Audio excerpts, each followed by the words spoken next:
We appreciate you all, and we try and bring you the best. We got Ken McPeek, fresh off winning the Kentucky Oaks and Kentucky Derby back to back. Who does that? I mean, seriously, that doesn't happen very often in the sport of kings. Um, it's like winning the World Series and the Super Bowl on the same weekend. Just phenomenal achievement for Kenny. Gracious to have him on the show. Much appreciated, and hope you all enjoy our chat with Ken McPeek. We'll find out a lot of cool stuff. So sit back, enjoy the show. Thanks for watching. Appreciate each and every one of you. Knowledge, it's not free. You have to pay attention. Motion. Big horse, but light on his feet. And he's always showed up and been consistent and been right there with some of the top horses in training. In the Bluegrass Stakes, he showed his determination and his raw ability. It's over! Zandon wins the Toyota Bluegrass! I feel breeders will be really blown away by what a striking, outstanding looking horse he is.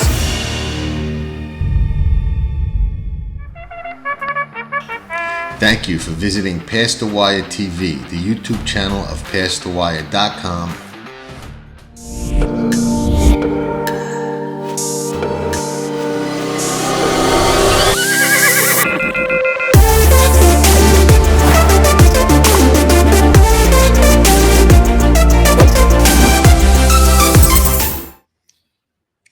Hello, everybody. Welcome to Past the Wire TV, and let's give a nice welcome to Kenny McPeek, who, Kenny, I don't even know how to describe it, but you won like the Super Bowl and the World Series in the same in the same weekend in our sport. I mean, it don't get no bigger and better than that, does it?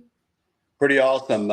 Yeah, it's a bit surreal, but we've worked really hard for a long time to put ourselves in a position to win both races, but for it to come together in the same weekend was incredible, and just feel really blessed. I mean, just can't say enough about the accomplishment. It really is, an unbelievable achievement and a testament to all you've put in, over the years, just working your way up to be in that position. So salute, man. That was phenomenal. But let me ask you, let me start with this. Going into that weekend, was that even like a dream? I mean, I know you knew both of your horses were live, and Torpedo Anna really looked good. Okay, going in, she was definitely one of the ones that had to be a contender. Mystik Dan, I would describe more as a little bit of a fringe player, but he got it done and won the race. But going in, what were your thoughts? 3 weeks, 3 weeks out, I told my wife we can win both of these races. I went into the whole process of, well, look, for people that haven't ever trained a horse, you're mostly looking for problems. You're trying to figure out, is the horse fit enough? Is he sound enough? Are they healthy enough? So you're always wanting to, like, horses have all lists of issues. They have feed issues. They have eating issues. They have back issues, breathing issues, you name it. So about 3 weeks out, I gave him a little half mile, and I told Steve Allday, come over and check these horses for me, Steve. I said, I want to just we got to hit some details, make sure that we're not missing anything. I don't want to miss anything. And he went over them both. He said, Kenny, these horses are perfect. You don't need me. Wow. And so, then you had to have a series of breezes. We had to have a couple strong breezes for both horses. And they come out of the breezes perfect. They ate up. Actually, Mystik Dan was a little slow in the feed sub after the Arkansas Derby. Really picked it up after that. And I'm obsessed with all those details all the time. Did they eat up? What time did they eat? Everybody good. But even 2 or 3 days before the race, I was completely calm. I fully expected her to win. I thought that was probably one of the easiest bets I would have ever made, because she was, and you heard me quoted, they better bring a bear because I got a grizzly. Absolutely. And you did. Yeah. and she's all that. And I'm gonna tell you this: if any other year, I would have run her back in the Preakness. Really? Well, I didn't nominate her, which is my Uh, fault. But nobody nominates many fillies, and so the supplement probably outed her anyway. But and then with him winning, never run them against each other. But she's look, if she ever gets a chance to hook horns with him, and they work together in the morning, and she gives him everything he can handle. right. And he obviously we know how good he is. But back to him, yeah, I told my wife before the race, I said it won't surprise me if he wins by 4 or 5. Wow. That's awesome. You know, and it shows the kind of read you had on not only your horse, but on the competition as well. You know, you've got another unbelievable thing on your resume. You win the Preakness with a filly a couple of years ago. You know, that doesn't happen every day. Can you just compare as far as, you know, personal satisfaction, how the 2 weekends compare? Lost you there for a second. Winning the Preakness with a filly with, you know, Swiss Skydiver, and then coming back a couple of years later. Oh, we lost you. You back? I can't hear you. Lost your mic. Hold on.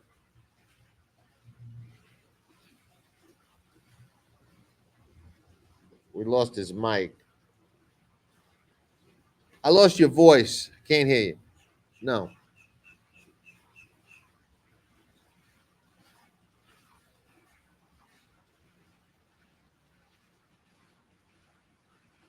No. Can't hear you. You can hear me? It's got to be your mic. You must have shut off your mic somehow.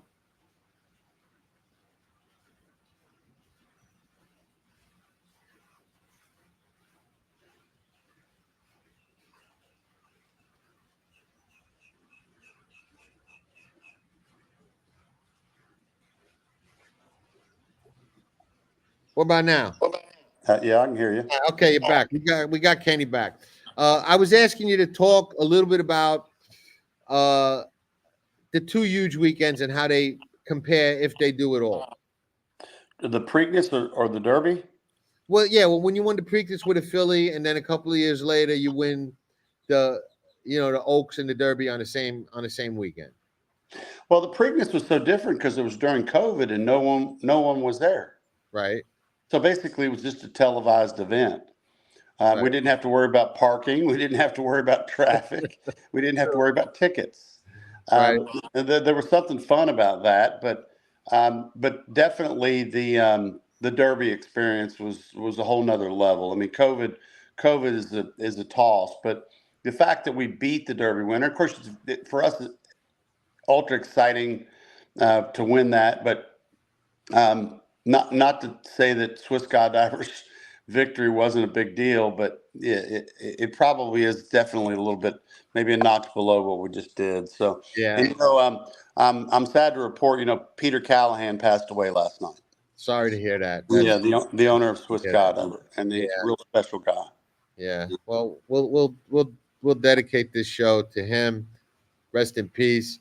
That was quite an accomplishment, and I'm glad you mentioned that. So sorry for your loss. Let me ask you. You made the announcement today to run Mystik Dan in the Preakness. You were kind of on the fence, weighing your options. Two-part question. One, how much pressure is there to just automatically run the Derby winner in the Preakness? And what ultimately led you to decide, you know what, we're going? Well, you maybe remember a horse I trained Tejana run back in the 90s. Run second, right? Run second. Yeah, and he ran a good second, and he was a lovely horse. But as a young trainer, I somewhat went blindly forward, and immediately after the Derby, I said we're going to the Preakness, and I really shouldn't have done that. I should have really stopped and slowed down and took a deep breath and analyzed it, and given the horse a chance to recover out of the race, and then make sure that all the I's were dotted, T's crossed, everything. Well, Tejana Run was a horse that we somewhat had to scramble. Physically, he was a horse that had little issues here. Their feet were bothering him. He had a lung infection good part of the winter. Um, I was I didn't realize that you had to have state Lasix rules were different everywhere. And when I ran him after he ran poorly, I completely regretted it. I should have really been more thorough. And so this time I want to be thorough. And I've had other Preakness horses, but not at this level. So I've had a first and a second in the Kentucky Derby, but when you bring those horses back, you want to be thorough. And I didn't want to rush into it and have to make a decision. I don't need to make a decision the day after the Derby. And we can do this with a calm approach. And I had this old guy that I used to train for named Paul Bach, and Paul would say he called me, nicknamed me Bubba when I was younger. And Paul would say, no fast moves, never make a decision till you absolutely positively have to. And at this stage, we needed to make the decision today because he needs to ship up there. And there's not a plane to take him anymore, so you have to truck him. Right. And you want to get the trucking over. But so we needed to make the decision today. And we did blood work today to make sure that his white count was good, that his enzyme levels were good.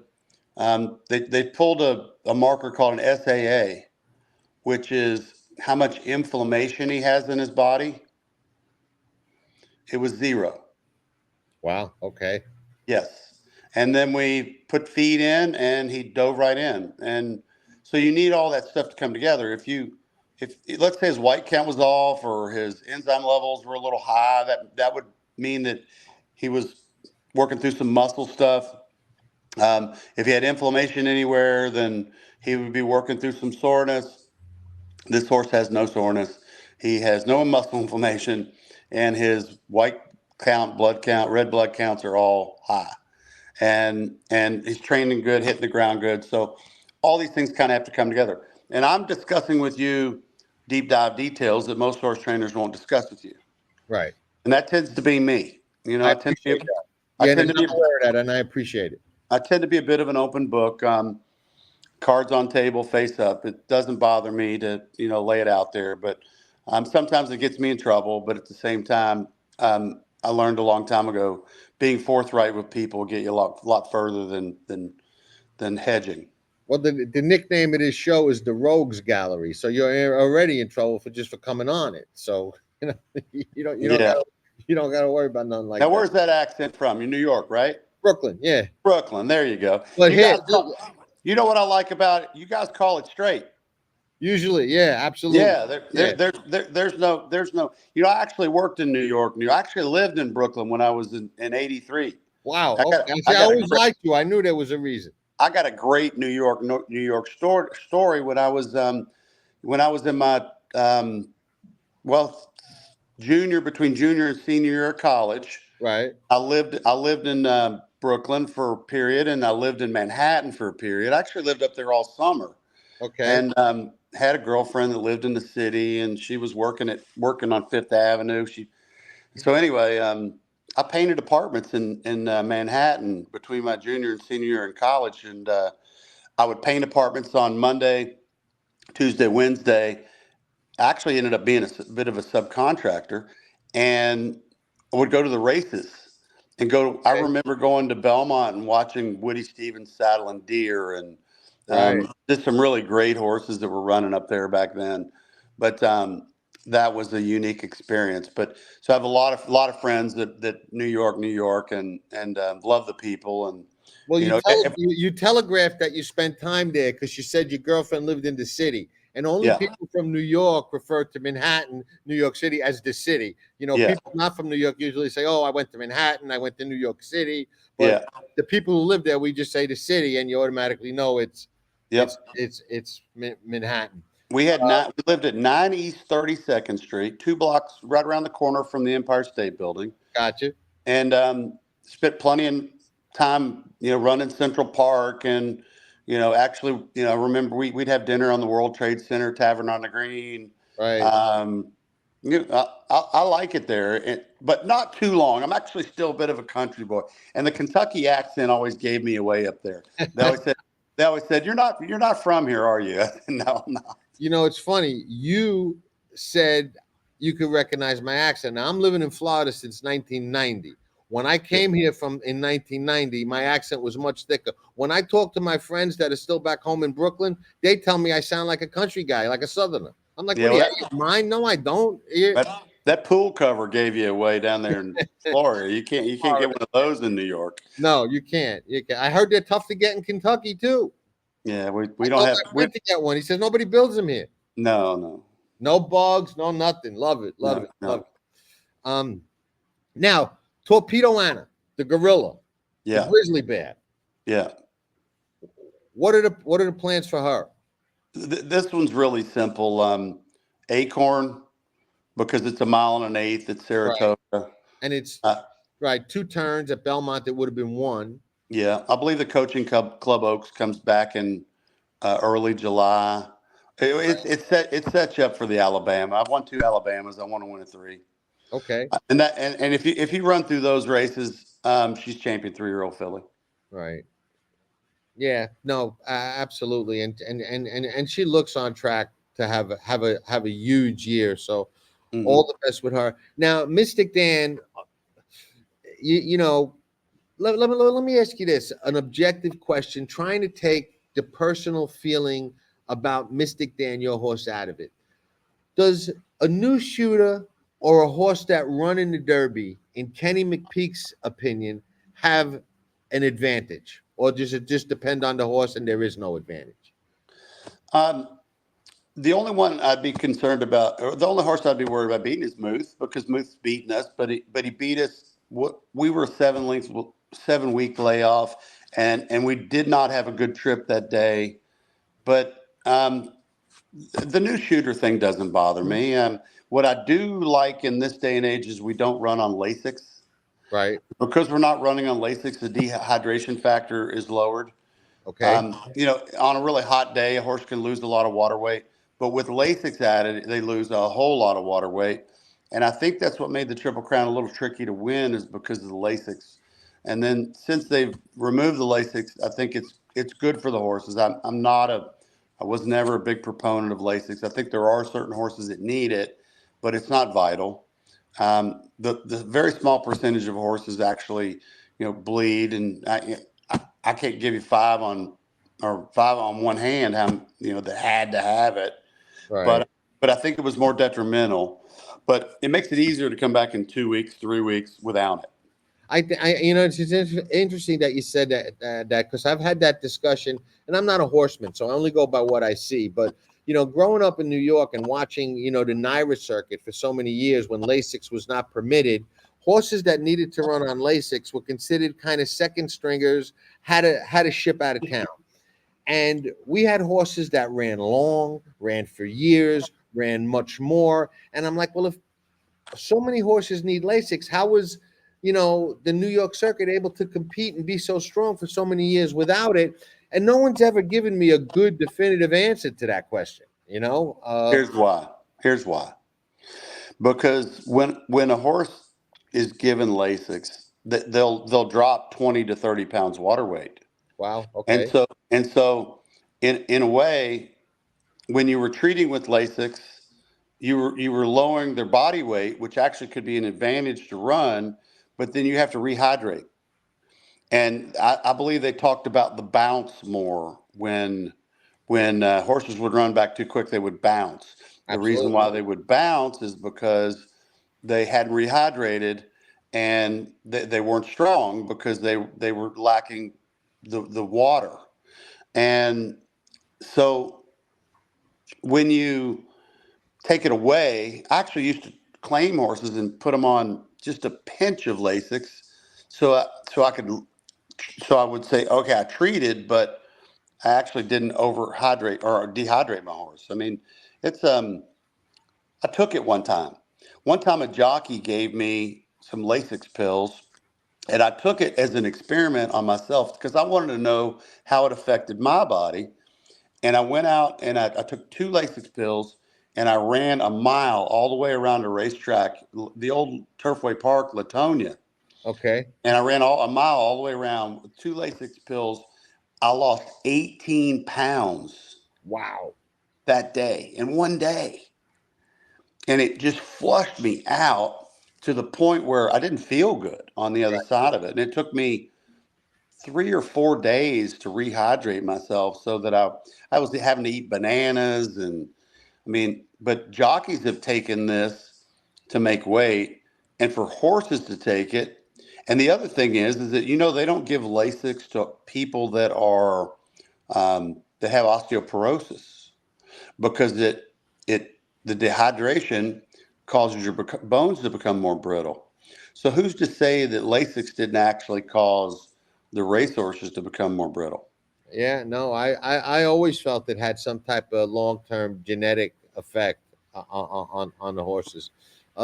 Ken, one thing I gotta commend you for, and it goes back to Swiss Skydiver, and it showed itself again with both both your horses last weekend. You're a loyal guy. You stuck with Robbie Alvarado on Swiss Skydiver in the Preakness. He was working the horse in the morning. You stuck with Brian Hernandez, who has really been what I would consider an under the radar top rider for a long time. And I don't know, I guess now you cast him out from under the radar because he never really should have been there. Because I mean, he won the classic on Fort Larned a couple of years back. He's a rock solid guy. If he's got the horse, he'll get him in position. He will not get you beat. Talk a little bit about that loyalty. We lost you. Click off and click back again. I'm going to remove you and you come back on.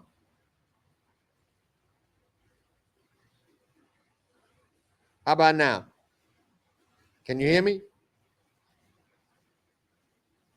I can't hear you.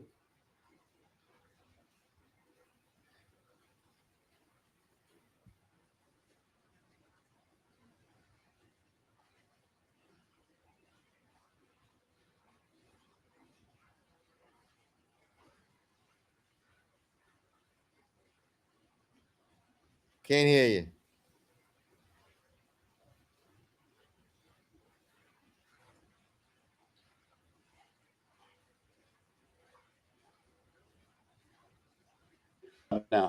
Now you're good.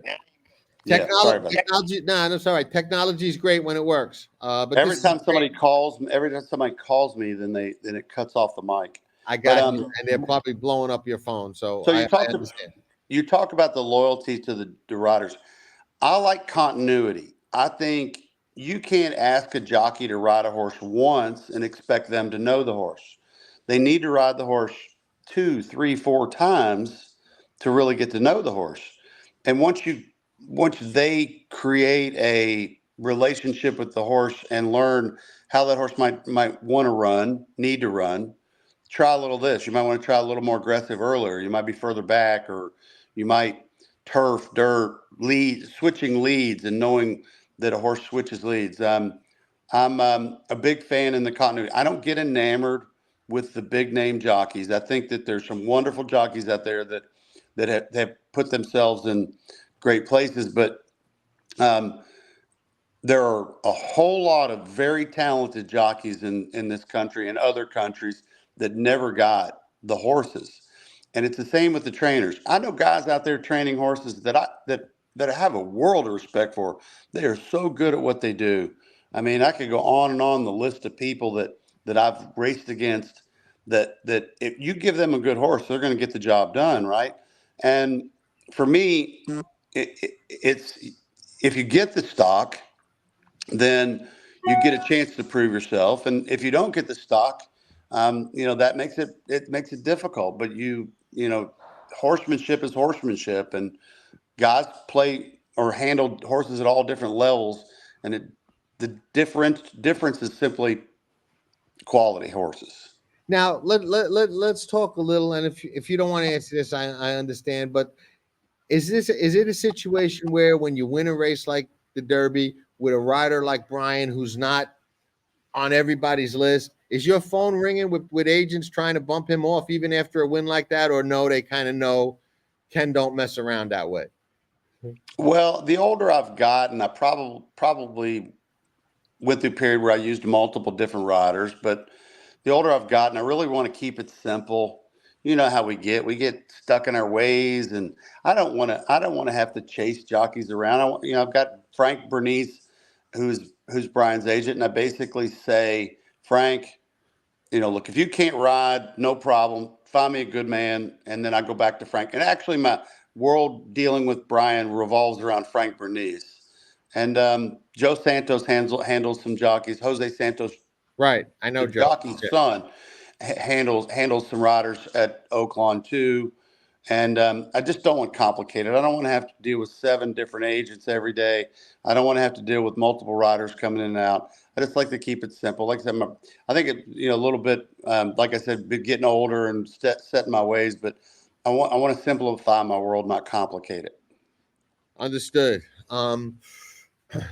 Moving ahead a little bit, if Torpedo Anna delivers what you're hoping for with that Alabama, okay?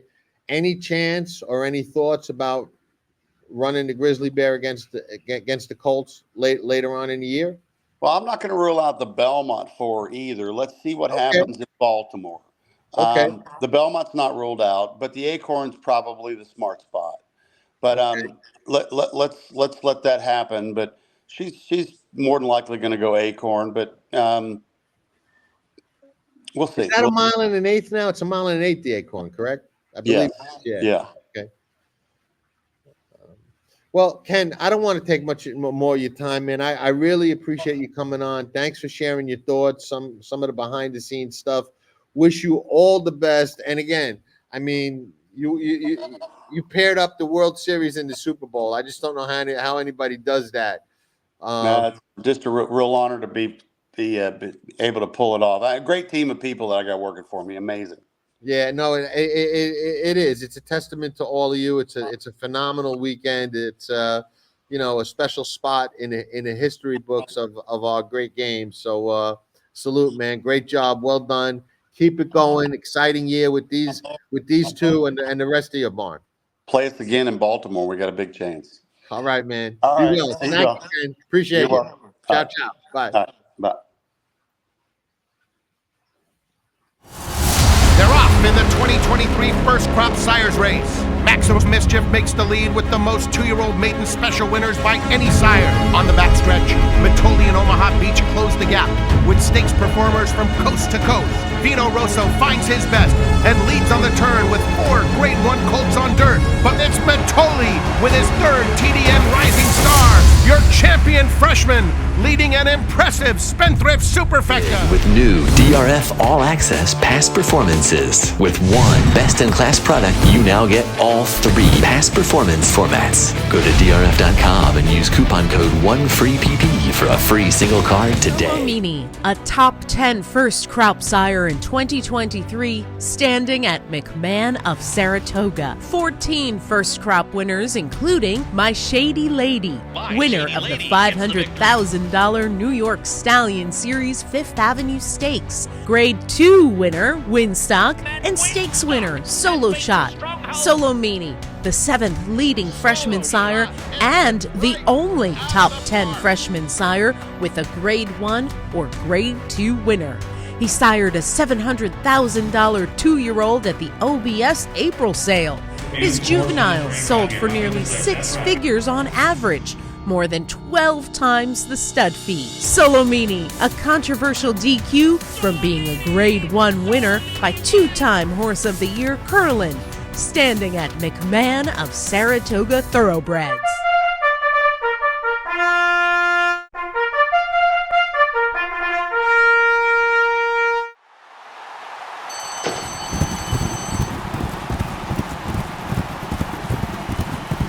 Sure Bet Coffee. Put the giddy up in your cup.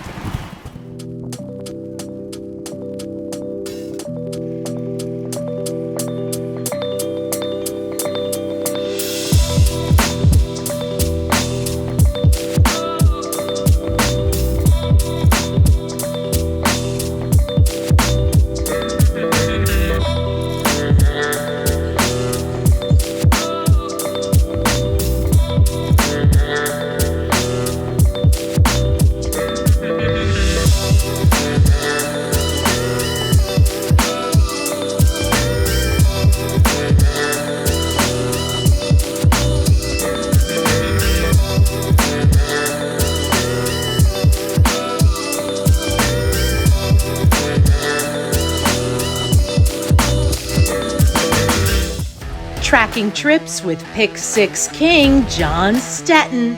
It's one of the best tools in horse racing for any level of player. It's your second set of eyes, spotting troubled trips, betting angles, track trends, horses to watch and favorites to fade, 10 figs, ticket structure, and more. At Tracking Trips, you're a friend with benefits. Not a member? You must hate winning money. Join Tracking Trips now. Visit pastthewire.com and we'll see you in the winner's circle. Remember, nobody does it better.